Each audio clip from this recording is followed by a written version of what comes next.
The Nigeria Labour Congress has given the remaining states of Katsina, Cross Rivers and Zamfara an ultimatum to implement the new minimum wage of 70,000 naira by December 1 or face a strike. Now, this comes after 33 states and the Federal Capital Territory have already complied with the 2024 National Minimum Wage Act. The states that have complied have also agreed to pay above the 70,000 naira starting point, with Lagos and Rivers offering the highest pay at 85,000 naira. Now, Lagos has also announced that its workers will receive up to 100,000 naira monthly from the first quarter of 2025. In a related development, Rivers State Governor Siminalayi Fubara has announced the implementation of an 85,000 naira minimum wage for state workers, despite what he describes as efforts by enemies of the state to disrupt funding.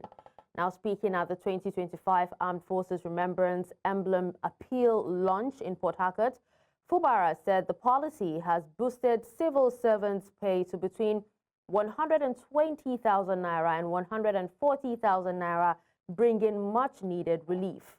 Governor Fubara also doubled the state's support for the Nigerian Legion, donating 40 million naira and honoring fallen soldiers' sacrifices, noting his personal connection as the son of a military officer. He addressed delays in employment and scholarships, promising action soon to fulfill commitments to families of fallen heroes. A lot of you that are here, I know you've been hearing one thing or the other. But what we're doing is not different from what these fallen heroes did for our country. Some persons who have decided to be enemies of the state wanted us to experience a dark, or will I say, black Christmas. But because we're determined to make sure that the interests of Rivers State should be the first thing, we're able, not easy, but to meet our obligation as a government. And today, I can say boldly that our civil servants are happy.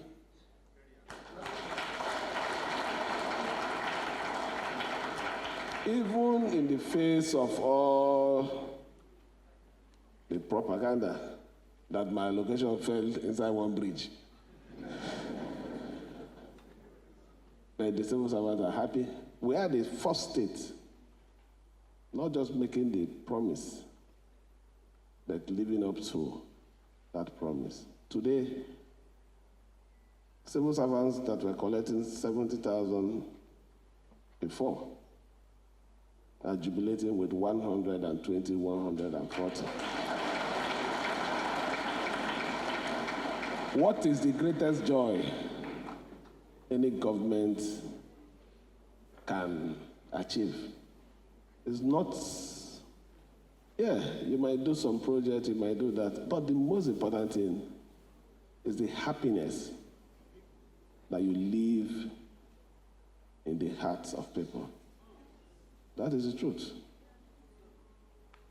People will forget that Sir Dr. Odili built this banquet hall. But they won't forget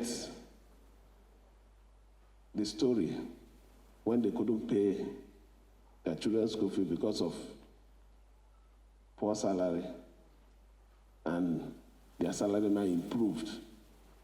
They will always remember, look, if not for that government, this my son would not have been a graduate.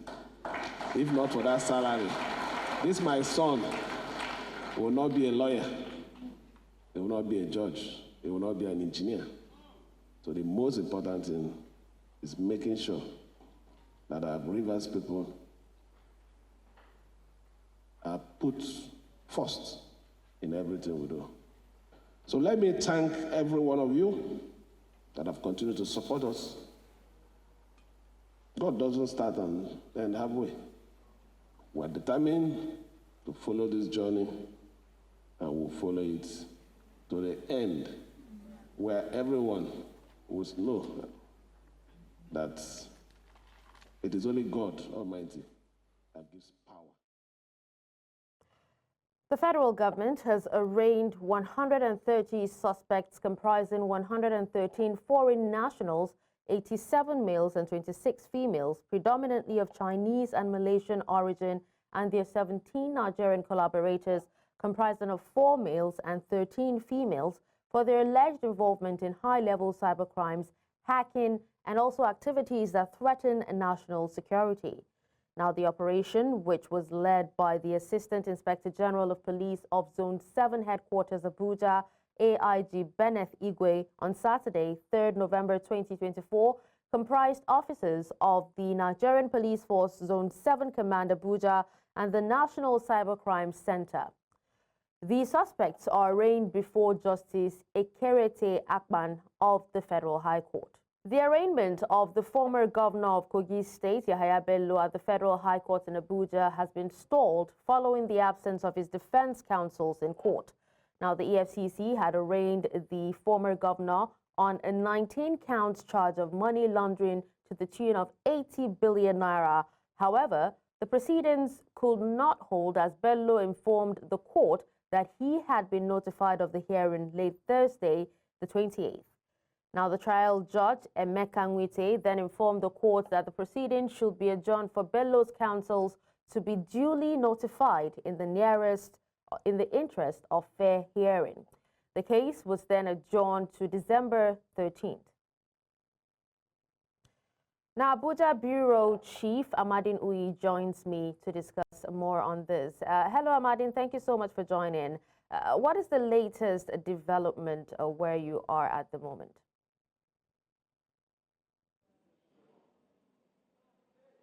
Okay, first of all, you had mentioned 2 cases. The first case involving foreign nationals who were arraigned earlier this morning.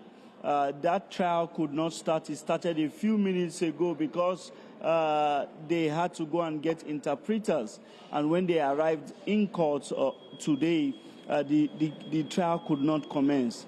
Then the second case, which had earlier held, which involved the former governor of Kogi State, Yahaya Bello, was a very short session. There was a drama outside the court and inside the court. Outside the court, security operatives of the Economic and Financial Crimes Commission wanted to stop journalists from covering the case, which led to a mild, I will call it mild, scuffle, after which officials of the EFCC intervened and journalists were given access. Then another drama ensued inside the court when the trial judge was about to commence trial, as he called the counsels representing counsels for prosecution and counsels for defense. When Kemi Pinero had identified herself as the prosecution counsel for the EFCC, when it was turned to get the defense counsels for Yahaya Bello, no one stood up. And then when the trial judge, Justice Emeka Nwite, called on Bello to know why the defense counsels were not in court, Bello informed the court that he was only notified of the arraignment late yesterday and he could not get to his counsels. The trial judge now had that discussion with the prosecution counsel, saying that in the interest of justice, that there was no way the trial could commence, that they had to notify the accused, and so that he will duly notify his defense counsel and they will appear in court. So after that, the trial was adjourned to December the 13th, hoping that by that day, Bello would have notified his counsels and they will make their representation in court. Now, there's something I want to highlight here. The case bordering on a 19-count charge on money laundering to the tune of about 80 billion naira is different from the case which was at the FCT High Court 2 days ago, where Bello was still arraigned by the EFCC for I think about 110 billion naira count charge, 110 billion naira fraud. So those cases are separate, so it will be apt to make a clarification that they are different. That case for 2 days ago was at the FCT High Court, while today's case is at the Federal High Court. All right. Just one question before we let you go, Amadin. What are the implications of, the delayed arraignment for the EFCC?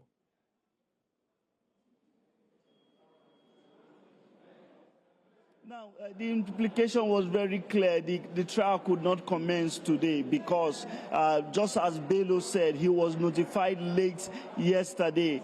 And by court rules, every accused is supposed to appear in court with his defense counsel because one can only be termed guilty after a pronouncement has been made by the court.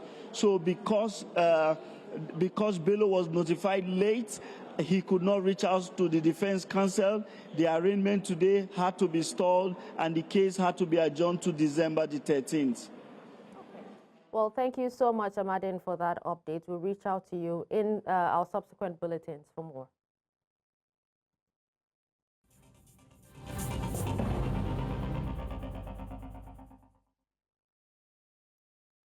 Now, breaking news just reaching us confirms that Nigeria's former Minister of Finance, Dr. Ngozi Okonjo-Iweala, has been reappointed as the Director General of the World Trade Organization for a second term.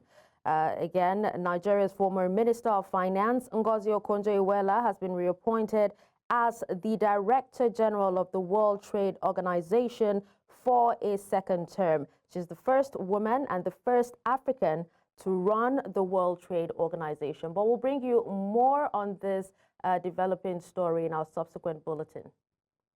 And with that, we now head to the Parliament, where the Senate has passed 4 tax reform bills for a second reading aimed at simplifying tax administration and resolving revenue disputes in Nigeria. Now, leading the debate, Senate leader Bamidele Okpeyemi emphasized that the reforms would ease the tax burden on low-income earners.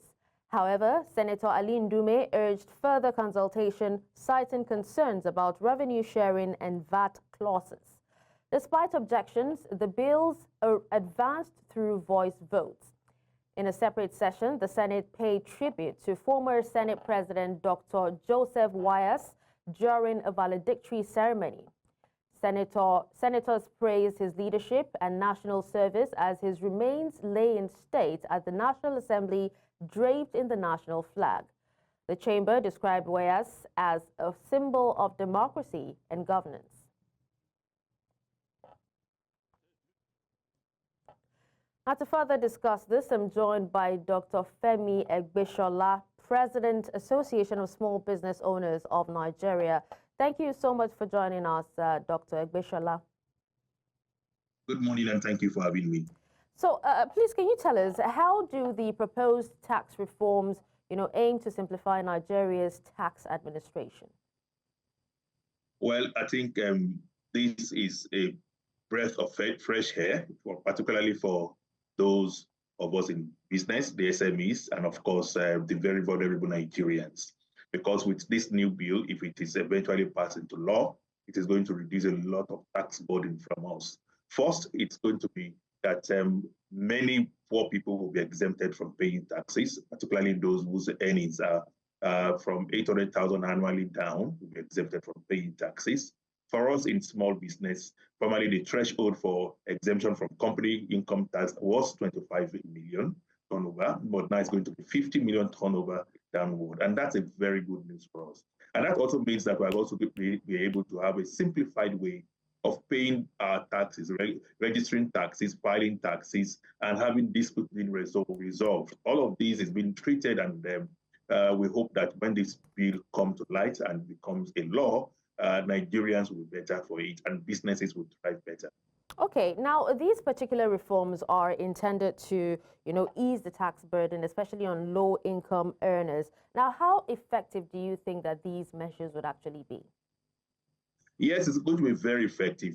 By now, we have so many multiple taxes being paid from all strata, from individuals to companies to corporate organizations. And this is dragging down the economy, it's reducing productivity, and it's also reducing the disposable income of the average Nigerians. So if by now we have this new bill come to come to say, it means that there will be more disposable income in the hands of an average Nigerian. And that means they are also going to be able to buy more goods and services, which will increase the productivity of the micro, small, and medium-sized businesses, even the larger corporations. It's also going to mean that a lot of wastages when it comes to payment of taxes will be blocked, and such funds can be pummeled back into the company to run better businesses. All right, now, Senator Ali Ndume actually raised concerns, about the revenue sharing and also VAT clauses in the bills. Can you tell us how these issues will impact Nigeria's fiscal federalism, especially or particularly in terms of resource distribution between the federal and also the state governments? For us in the private sector, we support the sharing formula. We believe that one state must have more activities happen in the subnational than the federal. So we appreciate that so much as 50-55% is being allocated to states. Again, also when it comes to the VAT, we believe that those that are having more activity, bringing more into the VAT table, should be able to also collect more, because it means that these corporate organizations that are densely populated in some of these key states that will be collecting more VAT will have a lot of infrastructure challenges to face that will need finance, and that's going to come from such allocation like taxes and VAT. So for us, we support the recommendation of the tax committee, and we pray that they see the light of the day, because it is really going to help a lot of development and bring about economic growth in Nigeria, and particularly those states that are already having a high concentration of manufacturing companies and the rich sector.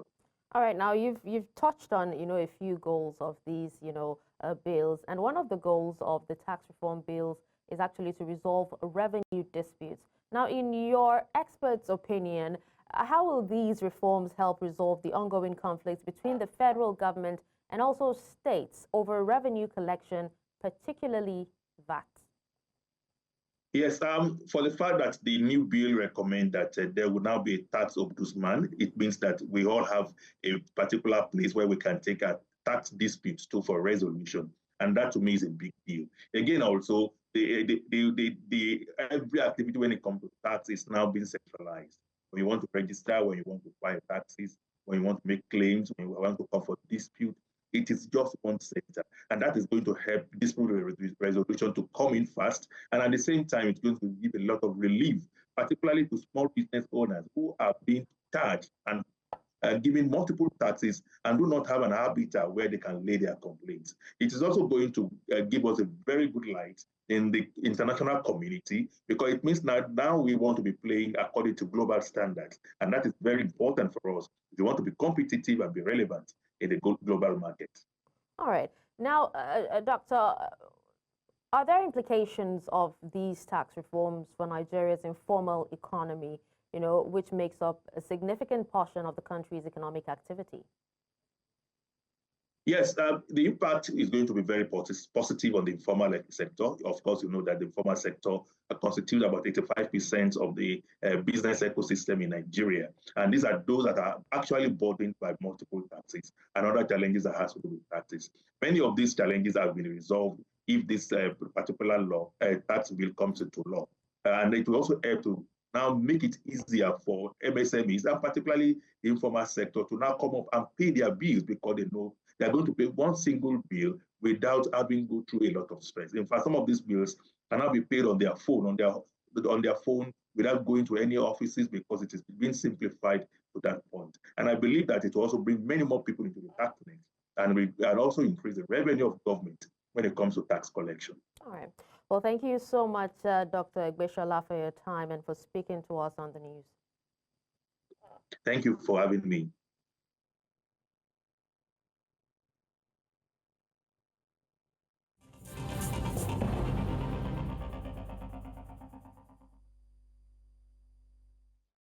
Now, breaking news just reaching us confirms that a Nigerian investigative journalist, Fisayo Shoyombo, has allegedly been detained by the Nigerian army, and this is according to Newsmax Nigeria.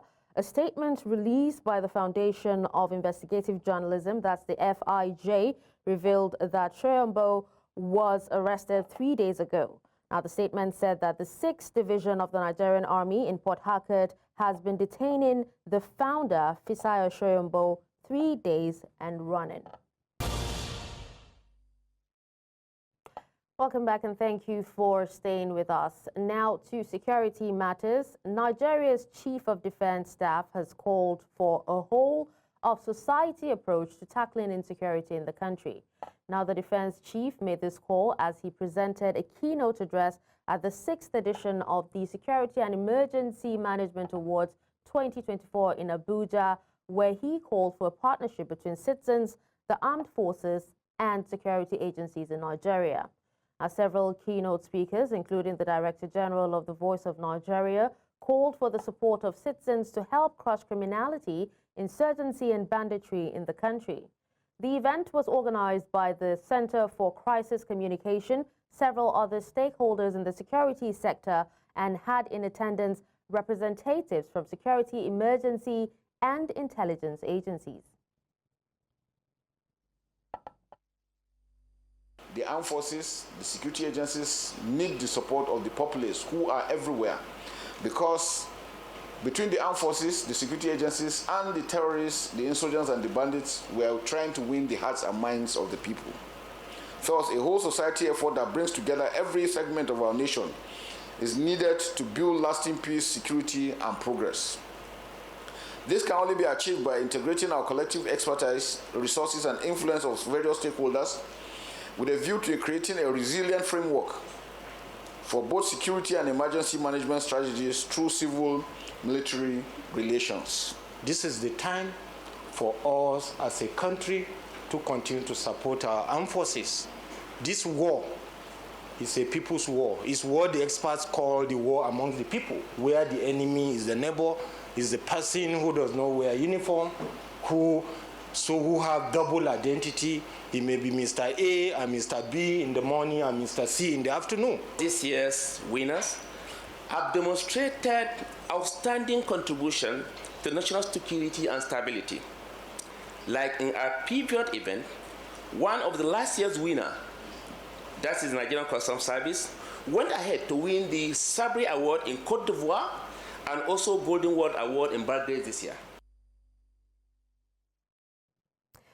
Now let's go back to our first breaking story, where we told you that Dr. Ngozi Okonjo-Iweala has been nominated or reappointed, I beg your pardon, as the Director General of the World Trade Organization.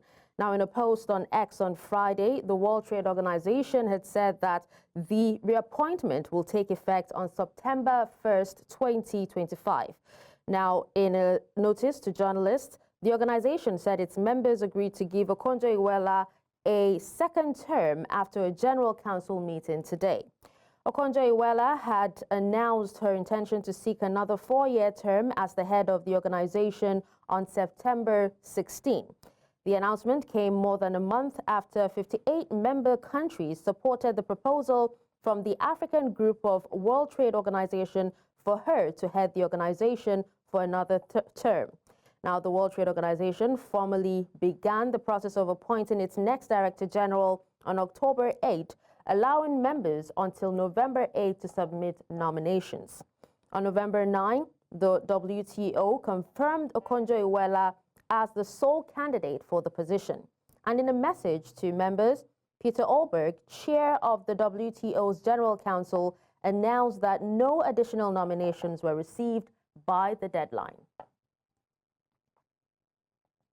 And with that, we move to technology, where it has been seen, or it has the potential to enhance democratic processes and human rights by promoting transparency and accountability.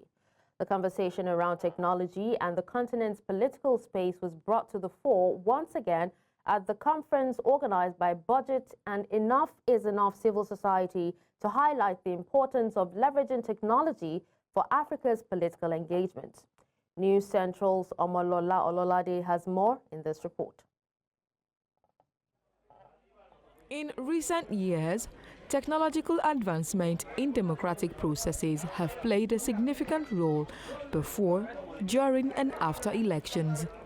While the rise of new media and active citizen engagement may have further promoted democracy, emphasis is placed on the importance of using technology responsibly to achieve the desired results.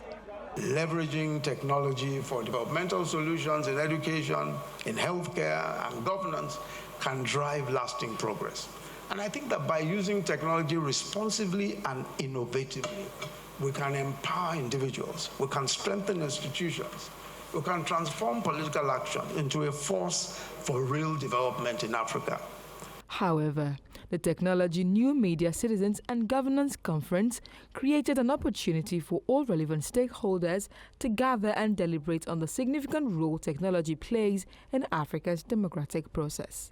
The role that technology plays, there is a role that new media play, there is a role for government and governance, right? But in the mix of all of that is the people, either citizen as a citizen on the demand side or citizen as people in government, right? How well are they using all of these tools to be able to advance the cause of democracy in Africa? In an age where political engagement, particularly elections, is increasingly data-driven, leveraging technology to generate accurate data remains critical to promoting transparency and accountability in governance. Technology on its own is not going to make a country. But if technology is an enabler of a country that is properly legally founded in as far as democratic principles are concerned, technology can easily help that nation to translate that into its objectives. We don't have enough data yet, but we have data coming in, and that data is well analyzed to take decisions on legal stage. However, like I mentioned, we still need to gather more data, and we still need to do much more with our data, and that's with the direction of the government. We're lucky that we have committed leaders that they're looking to. We have political will and commitment to digitalize systems and to move the nation forward digitally. While the role of technology in African elections is still evolving, African government and stakeholders must harness the potential of technology and new media while protecting human rights and promoting fair democratic processes. In Lagos for News Central, I am Omolola Ololade. The National Youth Service Corps has announced that married female corps members seeking redeployment will no longer need to provide a change of name. Now, this update was shared in a circular signed by Director Corps Mobilization Abubakar Mohammed on November 25, 2024. The circular stated that state coordinators should be informed that a maiden name change is no longer required for approval. However, other requirements remain the same. Now, state and FCT coordinators must ensure strict compliance, and directors' area officers will monitor the implementation. Delta State Governor Sheriff Oborewori declared on Thursday that one of his administration's priorities is to make the state a magnet for investors. Governor Oborewori made this statement during the presentation of staff of office to Professor Epiphany Azinge, SAN, the Asagba of Asaba at Ogwauku, Ahaba. Now, he called on all indigents of Asaba to give their maximum support and cooperation to the new Asagba, noting that the Asagba has done well in ensuring that there was mutual understanding and harmony in the succession processes leading to his selection and subsequent enthronement. Professor Azinge was crowned the 14th Asagba of Asaba on October 6, 2024, following the 35-year reign of Professor Chike Joseph Chike Edozien, who passed away at 99. By congratulating His Royal Majesty Epiphany Azinge SAN, ON, the Asagba of Asaba, for his successful ascension to the throne of his forefathers. It is my joy and pleasure to be part of this occasion, which speaks powerfully to the rich heritage and culture of the Asaba Kingdom. It is, therefore, imperative that you maintain an open door policy and be willing to extend the hand of fellowship to all and sundry, which is essential for peace and unity. When people have a sense of belonging, they will gladly key into your administration's agenda. Rest assured that Delta State government, under my watch, will continue to partner with you and other traditional rulers in the state for the enactment of people-oriented laws and policies necessary for the prosperity, peace, and progress of.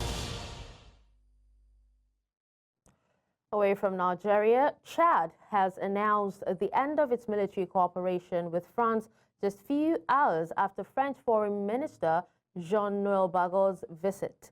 Now, Foreign Minister Abdurrahman Koulamala stated that Chad wishes to maintain constructive relations with France in other areas of common interest. Despite this, Chad still hosts around 1,000 French troops. Now, the move marks a significant shift in Chad's stance, as it was a key link in France's military presence in Africa. Now, Chad's decision reflects its growing sovereignty and desire for independence from former colonial powers. French Foreign Minister Jean-Noël Barrot has called on foreign nationals to stop aiding the warring sides in Sudan's civil war, which has been ongoing since April 2023. Now, the conflict between the army and the Rapid Support Forces has led to accusations of war crimes and has resulted in the deaths of tens of thousands of people and the displacement of over 11 million. Barrot emphasized that the need for a ceasefire and the protection of civilians and criticized Russia for vetoing a UN solution or resolution that aims to achieve this. The United Nations estimates that over half of Sudan's population, which is approximately 25 million people, are facing acute hunger due to the ongoing conflict. The situation is further complicated by foreign intervention, with both sides receiving support from external powers. Dans le monde, y a-t-il une crise humanitaire aussi grave que celle qui se déroule ici? Et jamais depuis le début du XXIe siècle, autant de personnes ont-elles été exposées à la famine et à la faim. C'est plus de 11 millions de personnes qui ont dû fuir leur foyer au Soudan, et c'est 26 millions de personnes qui aujourd'hui souffrent d'insécurité alimentaire ou de sous-nutrition.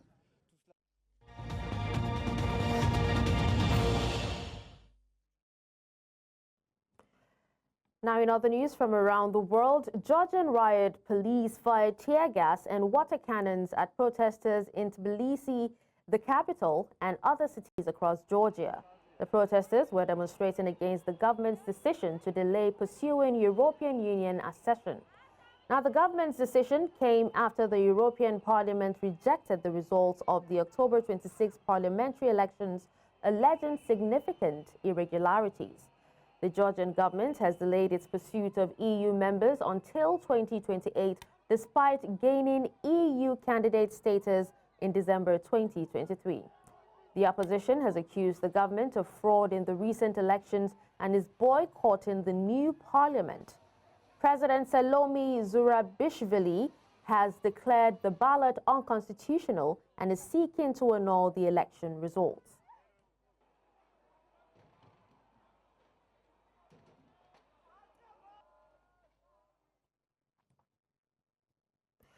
Environmental activists from organizations like WWF and Greenpeace are protesting outside the Pusan Exhibition and Convention Center, demanding a robust global treaty to combat plastic pollution. As negotiators from nearly 200 countries meet behind closed doors, the activists are urging them to take decisive action. Now, the treaty aims to address the devastating impact of plastic waste on our planet.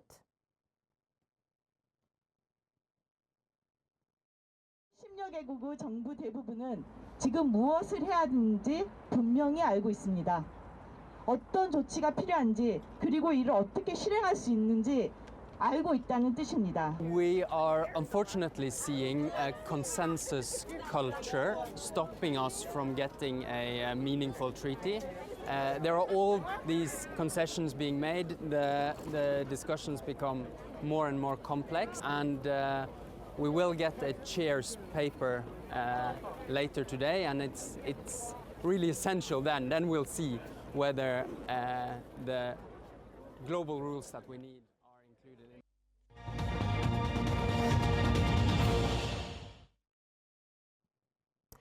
In business, Nigerian exporters in the manufacturing sector have urged Ministry of Industry, Trade and Investment, Dr. Jumoke Oduwole, to intervene regarding new federal Inland Revenue Service policy that taxes grants under the Export Expansion Grant Scheme.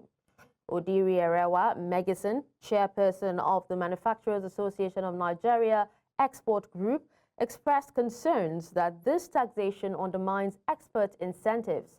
She explained that the delayed nature of grants diminishes their value, making it harder for exporters to compete globally.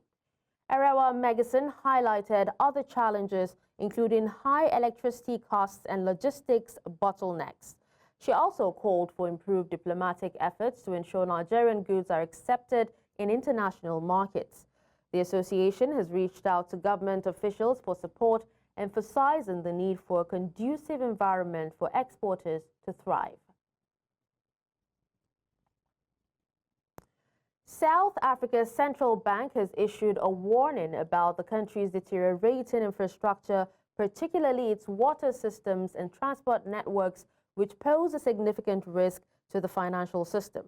In its biannual financial stability review, the Reserve Bank noted that while electricity availability is improving, water supply and transport infrastructure are still degrading. Now, the country faces a worsening water crisis due to decades of underinvestment and maintenance issues, with water boards owed 23.4 billion rands, which is approximately $1.3 billion in debt. This failing infrastructure threatens municipalities which rely on water and electricity sales for revenue, impacting their ability to repay loans. A new coalition government has prioritized infrastructure repair, and improvements in sentiment and fiscal consolidation have positively influenced the financial stability outlook.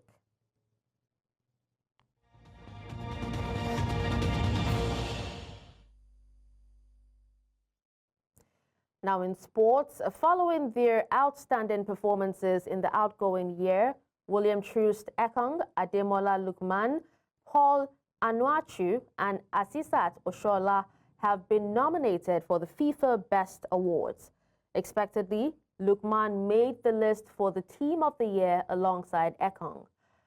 Southampton attacker Onuachu was nominated for the Puskas Award, while Oshola will compete for honor in the Matters Award.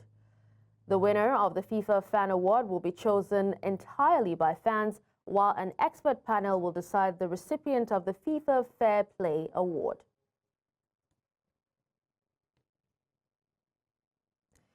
Black Stars of Ghana and West Ham forward Mohamed Kudus has been nominated for the FIFA Puskas Award 2024. Now, Kudus is among the 11 players announced on Friday by the World Football Governing Body FIFA nominated for the award. The former Ajax player was nominated for his strike against Freiburg in the 2023-2024 UEFA Europa League on 14th March 2024. Also nominated for the award are Alejandro Garnacho of Manchester United and Argentina, and Italy and Inter Milan left back Federico Di Marco. The Best FIFA Football Awards 2024 will take place in January 2025. Manchester United edged out Bodo Glimt 3-2 in an Europa League clash at Old Trafford, marking Ruben Amorim's first home win as manager. Alejandro Garnacho gave United a good start after a goalkeeping error but the Norwegian side stunned the hosts with 2 quick goals from Hakan Evjen and Philip Zinkernagel. Now, United's Rasmus Højlund leveled the score just before halftime and sealed the win with another goal early in the second half. Amorim, who made tactical changes at halftime, is still settling into his role following a draw in his debut match against Ipswich in the Premier League. Despite moments of defensive vulnerability, United managed to hold on, with Andre Onana making a critical late save. United now sit 12th in the Europa League standings. And that's all at this hour. But before we go, let's take another look at some of our top stories. You heard that Labour Union holds last-minute talks, threatens strike on December 1 over new minimum wage implementation. You also heard that House of Representatives confirms General Olufemi Oluyede as Nigeria's new Chief of Army Staff. Finally, we told you that Chad ends military cooperation with France. You can watch News Central live on DSTV channel 422, Star Times channel 274, Avo TV, and YouTube. Many thanks for watching. I'm Darshan Usman.